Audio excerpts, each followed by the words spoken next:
si Redon. Ano kaya ang sasabihin ni Inday sa kanyang unang sona? Tissue, ganyan ang mga gusto ko, no? Forward looking. Tsaka very positive. Walang question sa kanyang utak na future president natin si Inday Sara Duterte. Boss Badong, trilyon lang ang sa papel pero sa actual milyon lang gagastusin ng mga magnanakaw. Bakit po, Mr. President, after na SONA, wala na kami naririnig?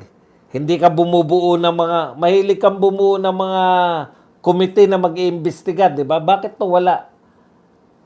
Pag wala po mag-iimbestiga dyan, pansona lang po yan. Yung sinasabi nyo mga marami magnanakaw sa flood control, pangsona lang po yan. Kasi wala kayong, sino inutusan niya na mag-imbestiga? Boss, ano tips paano mapapasagot yung katulad ni SA spokesperson Attorney Camilting? Hindi, kung alam ko lang, di ako na gumawa.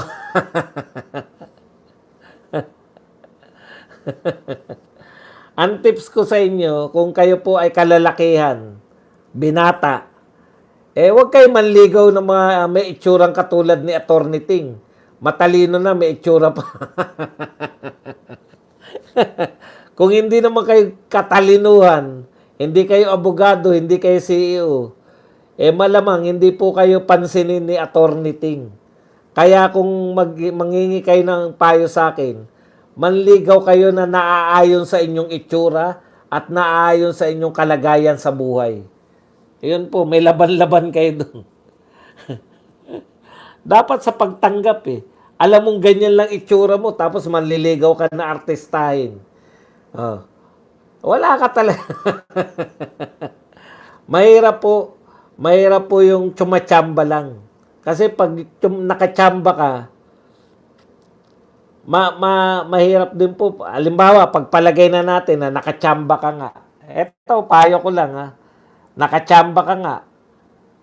Gandang-ganda, naging syota mo. Putya, habang buhay ka naman kinakabahan. Habang buhay, kinakailangan nakikita mo yung syota mong maganda. Kasi once na may tumingin na pogi dyan at napatingin din yung syota mo, o anong pakiramdam mo? Kaya manligaw ka lang nang naayon sa yung itsura at naayon sa yung kalagayan. Kasi yung inseguridad mo papasok at papasok Di ba? Yung mga insecurity, may mga insecurity tayo Boss Badong, magagawa naman ng solusyon ni RSA ang problema sa pagbaha sa Maynila. Pero ang susunod dyan, kung sustainable yung solusyon dahil kung hindi rin itutuloy ginawa ni RSA, wala rin.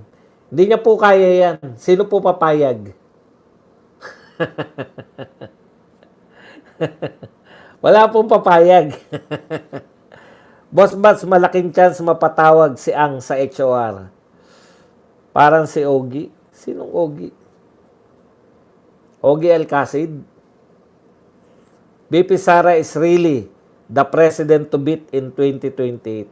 Wala na po, Ma'am Sinaida Rubiano. Talagang sinukuan na nila si BP Sara. Isa na lang po talaga ang kaya nila gawin. Kinakailangan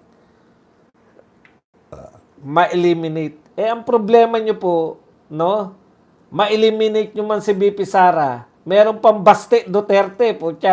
Wala kayong ka-ideya kay Baste Kami po, nakita po namin, si Baste po, mas malakas po ang hiyawan kay Baste kaysa kay BP Sara. Sa totoo lang po. Si Baste, alam mo nang nariyan, umakyat na sa stage, nagtitilian na yung mga tao. Nagtitilian na po yung mga kababaihan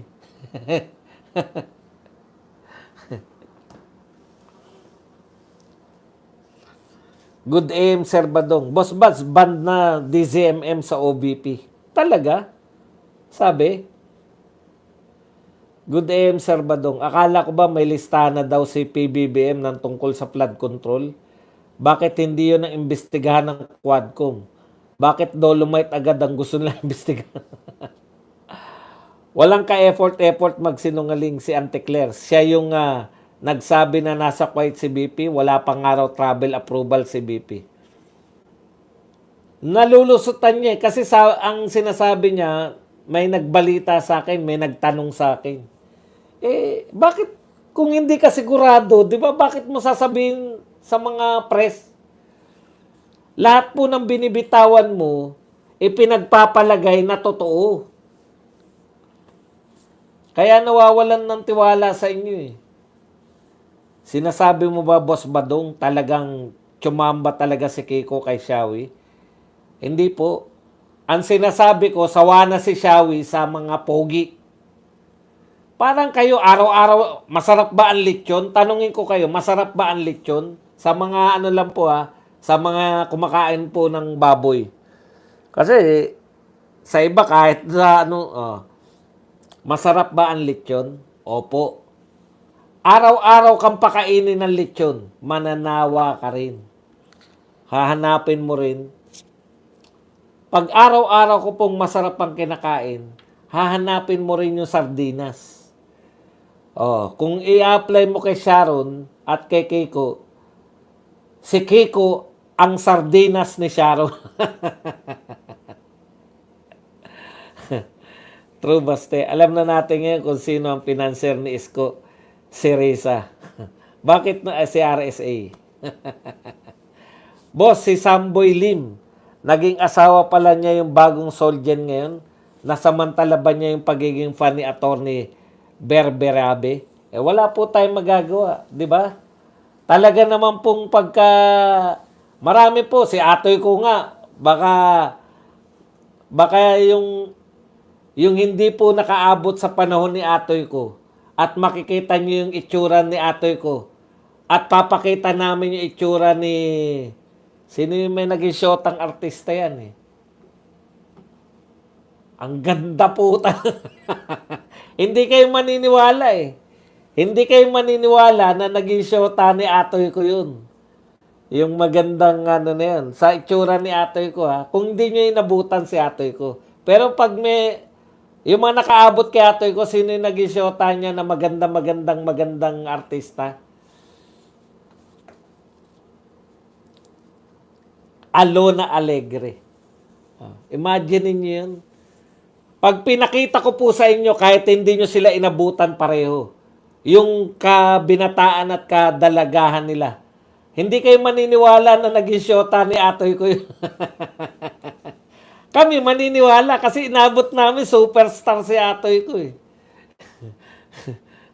Di ba? Superstar siya eh. Natural lang yun na mabigani. Puta, Alona Alegre. Kumbaga kung may papares tayo na mukha niya, hindi na makahawig, pero yung talagang yung matutulala kayo. Sino ba? Yung asawa ni Soto. Christine Hermosa. Yun, puta, ganun ang itsura niyan eh. Chismosa Malacanang, pati si Alvin El Chico. Sa interview, meron daw siya narinig at bumanad agad-agad. Modus ng journalist ngayon ay ayon sa kanilang naririnig. Yan yung problema. Kami ba pwedeng maganyan? Puta, patawag kagad. Ayon ba sa narinig mo?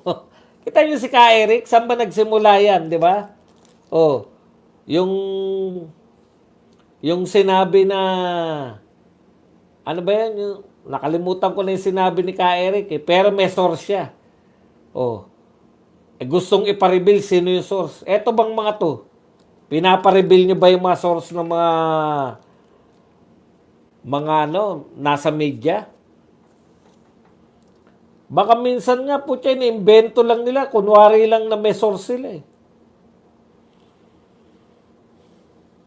Kaya, yun po, balik tayo ron sa question. Yung pala, kaya ako pala naisingit si Alona Alegre dahil kay Bere Bere. Opo, kung itsura lang po ni Samboy Lim tsaka ni Bere Bere, hindi ko ganong alam yung itsura ni Bere Bere. Hindi po kayo maniniwala kung hindi nyo inabot si Samboy Lim. Pero pag inabot nyo si Samboy Lim, maniniwala kayo na naging karelasyon niya to. Tama po yun, fan po sila.